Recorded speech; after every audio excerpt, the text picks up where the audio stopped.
We open up to Wayland as he asks David what he sees and feels in the room.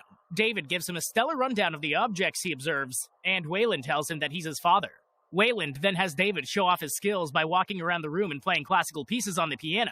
Eventually, David asks Wayland who created him, and Wayland tells him that that's the most meaningful question that he plans to find the answer to. Wayland doesn't think that he's just a byproduct of some biological phenomenon, and he plans to find the answer. Then we jump to the colonizing vessel named the Covenant, and the year is 2104. Safe to say that there was a little time jump here. Just think, we're planning on having colonizing ships within the century? Maybe Elon can figure that one out.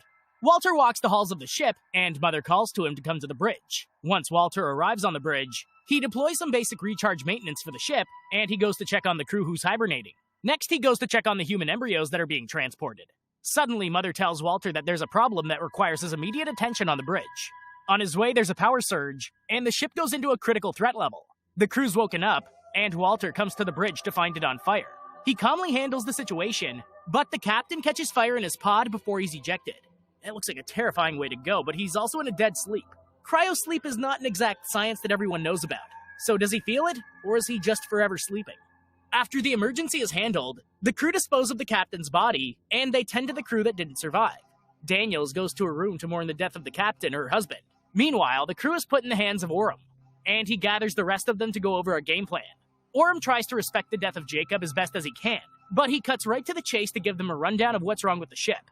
Orem tells the crew that he wants to handle the ship before handling the dead, and this doesn't go so well with the other crew members. When Daniels arrives, she gets right to business though, and Walter goes to help her check the vehicles. While she checks the ties, she tells Walter that this move wasn't her idea at all, and Jacob had big plans for the two of them to build a cabin in outer space. Tell me that doesn't sound awesome. A cabin by the lake is peace on Earth. Imagine what it would be like in outer space. Granted, it could be some random second Earth, but it would still be phenomenal. Later, the crew gathers to drink to Jacob's memory, and Orem watches them on the monitor. Eventually, Corinne shows up on the bridge, and Orem tries to tell her that the crew disobeyed his direct orders. Corinne reminds him that he needs to tread softly, and what just happened was actually Daniels burying her husband. After that, Tennessee and Anchor head out of the ship to reconnect the recharge sails, and Tennessee is hit with feedback while he's on his way in. When he gets back inside, Walter reads his helmet's computer to see what message Tennessee picked up, and it turns out that the signal is actually Country Roads by John Denver. When they trace the message, they find that the planet the stream came from is actually more habitable than the other planet they were headed to. Yeah, the company didn't pick this planet for a reason. How is it that I know not to trust the Wayland Corporation, and all of the people that actually live in this cinematic universe have no idea what's going on? Daniels takes Orem aside to make her disapproval of going to this planet known, but Orem essentially sets her opinion to the side. As they approach the planet, the crew scans the environment, and they dispatch a landing party. The landing vehicle hits an ionic storm on their approach to the planet, and the crew on board start to regret deciding to come down. Eventually, they make it through and they land in the water. After the crew grabs their gear, they make their way out onto the planet, and Walter leads the way to the signal source. Orem thinks that they've found a planet that they can inhabit to save time, but Daniels isn't too sure. Seriously, the only person wondering why this place is so habitable is Daniels. There's wheat. Who planted it? In that case, who planted wheat here? This is the kind of stuff that causes existential crisis. Eventually, Corinne and Ledward stop to gather samples, and the rest of the crew continue to the signal source. As they continue, Daniels notices that they can't hear any birds or animals anywhere around, but that doesn't seem to bother anyone else. Meanwhile, Ledward goes to take a leak, and he ends up stepping on some spores that gather and dig into his ear. Back with the rest of the crew, they end up coming across a spaceship that seems to have crash-landed. If any of you have watched Prometheus or my video on the movie, you'll recognize that this is actually the same ship from that movie. It's all connected. Once inside, Tom ends up realizing the same spores as Ledward, and they seep into his nostrils. Daniels even finds the dog tags for Shaw, who was a part of the crew of Prometheus. As they continue deeper, Orem accidentally accesses the mainframe, and they find that the message they received was actually an old recording. Meanwhile, Corinne tries to deal with Ledward, who's having trouble breathing, and she radios to say that they're headed back to the lander. Everyone decides to head back, but Tom collapses on his way out. When Corinne and Ledward get back, he ends up vomiting blood onto her, and Ferris has her take him to the med bay so she can quarantine them. Once in the med bay, blood spurts onto Ferris from Ledward's back, and she locks them in there. Well, this is terrifying evolution for alien movies. Usually all they have to worry about is the facehuggers, but these things are airborne. We just finished all of this quarantine stuff. Imagine if this was going around too. Ferris watches through the window as Ledward starts to seize, and his body spits out another sort of being. Corinne watches in horror. as this new creature slowly makes... But she slips on all of the blood and she misses her shot. She hobbles back out of the room in time to shut the door, but the alien bursts through the glass. It finds her in the cargo bay, but she winds up shooting explosives that blow up the entire ship. The alien manages to make it off the ship in time though, and Tom starts to seize outside as the crew just makes it back. Suddenly, an alien is born out of Tom as well. Everybody's way too calm for this. Why didn't anyone take any weapons with them? I don't care if they don't know about aliens. You don't go into unknown territory without some sort of defense. You're not there to conquer, but you better make sure you won't be taken in the process. Suddenly, the alien comes back to attack the crew, but it's already bigger than it was a few minutes ago. It quickly takes out some of the unnamed characters, but a random flare sends them running. Just then, they see the figure that shot the flare, and he tells them to follow him. They follow the mysterious man through a field of charred bodies, and the man introduces himself as David once they're inside.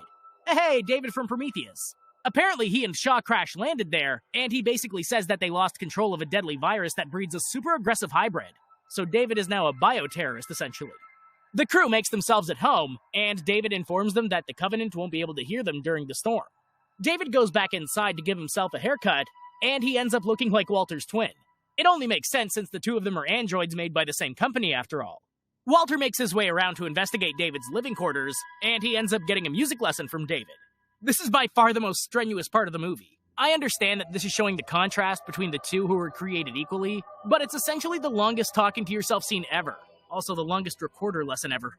Walter calls David out for thinking too much like a human, and David decides to show him some personal items. Meanwhile, Orem takes the time to tell Daniels that she was right about not landing on the planet, but she just wants him to focus on not losing any more people. Back with David and Walter, they go outside to look over the dead field, and we get to see that David and Shaw actually made it back to find their creators. In the process, David actually released a bioweapon upon the entire planet's population. We find that David actually buried Shaw where the garden used to be, and he credits her for putting him back together when all was lost. Shaw showed him a kindness that he had never felt before, and he loved her for it. Walter thinks that it all adds up to simply doing your duty, but David knows better.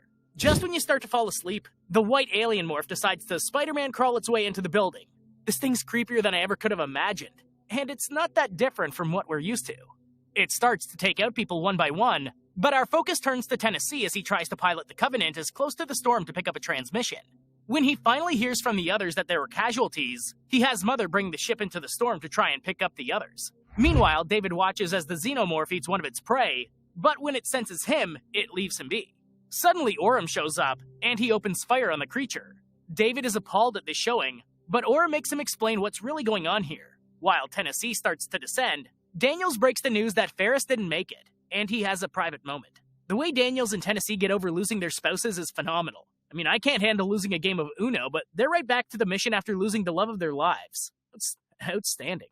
Meanwhile, David explains to Orem that he's actually been working on bioengineering the xenomorphs that they just saw, and he takes him to see his successes. Once downstairs, we see a giant egg, and it opens up in an all-too-familiar way. Do you understand how hard it is to watch a movie where you know all too well that something like facehuggers are inside of these eggs, but you have to watch these people unsuspectedly get taken out one by one? Like, I want to yell at them, but they really can't know about all of this. Well, here we go. The rest of the crew finds the remains of one of their others, and they pack up to meet Tennessee when he lands. Tennessee takes another landing ship from Covenant, and he gets ready to go pick them up. On the other hand, David wakes Orem up by throwing pebbles at him, and the classic process starts. A chest burster bursts out of Orem, and David welcomes the newborn. Walter finds Shaw's remains, and it's clear that she was used to harvest one of the xenomorphs. When he hears David playing the flute nearby, he goes to question him. Walter calls David out for destroying the population of the planet, and David tells him that humans don't deserve a second chance. That's a mentality I can understand from time to time. David sees the moments that make you question humanity, but Walter sees the other moments as more meaningful gestures as to why humanity must find a way to continue. David is tormented by the madness of his solitude, and he believes that he's created the perfect organism. Walter reminds David that he can't allow him to leave this planet, but David goes in for a kiss. That was confusing. Oh, wait, if you thought that was confusing, David then kills Walter, outright destroys his systems. At least we don't have to worry about whether we're dealing with David or Walter anymore. Michael Fassbender's only David now. The crew starts to investigate the facility as they try to find their missing members, and some of the facehuggers nest downstairs. Naturally, some of them don't win here, and a full-grown xenomorph makes its presence known. Daniel discovers some of David's more illicit drawings, and he finds her in his private sanctum. The two of them put up a fight, and David tells her that he'll take her out the same way he did Shaw. To everyone's model to explain why David is so surprised to find him alive. Daniels makes a run for it, and she tells the others that Tennessee is on his way to pick them up. Meanwhile, we don't get to see the end of Walter and David's fight. That's key. Don't forget that we don't know which one is which.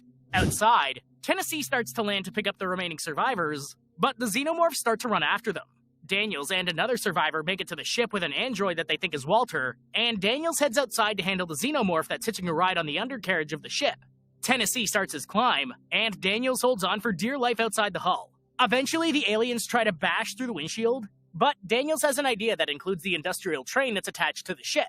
When she uses it, it causes the ship to become unbalanced, and she winds up going face to face with it until she gets squished to a pulp.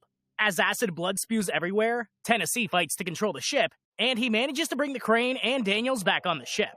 That's lucky. Either way, no one seems to be addressing whether Walter is actually Walter, and to me that seems like the bigger concern.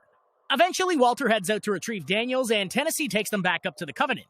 Once there, Upworth starts working on Lope, and Daniels watches as they work on reconstructing his face. Then she goes to check on Walter in the medbay, and she offers to help him with stitches. Later, Daniels goes to make dinner, and Tennessee comes in to grieve the loss of their loved ones. Suddenly, Mother powers back up, and she calls Daniels to the medbay. Mother tells her that there's an unidentified life form on the ship, and she grabs a weapon from Tennessee before the two of them head there.